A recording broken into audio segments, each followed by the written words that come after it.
लोकसभेच्या निवडणुकीपूर्वी राज्यात काँग्रेस, राष्ट्रवादी आणि शिवसेनेच्या नेत्यांनी एकत्रित येऊन महाविकास आघाडी निर्माण केली. समविचारी पक्षाची मते विभागून जाऊ नयेत म्हणून महाविकास आघाडीच्या नेत्यांनी प्रकाश आंबेडकर यांच्या वंचित बहुजन आघाडीला देखील सोबत घेण्याचा निर्णय घेतला. पण महाविकास आघाडीच्या बैठकीत सन्मानाची वागणूक मिळत नसल्याचे कारण पुढे करत वंचित बहुजन आघाडी महाविकास आघाडीतून बाहेर पडली. इतकेच नाही तर राज्यातील काही जागांवर आपले उमेदवार देखील दिले.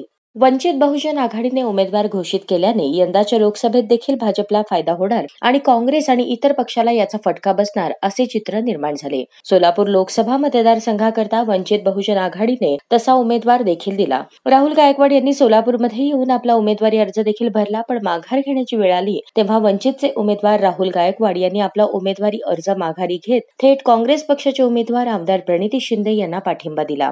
अचानकपणे राहुल गायकवाड यांनी निवडणुकीतून माघार घेतल्याने दलित समाजातून प्रचंड नाराजी व्यक्त केली जात असतानाच वंचित बहुजन आघाडीचे नेते राहुल गायकवाड हे बुधवारी काँग्रेसच्या मंचावर दिसून आले.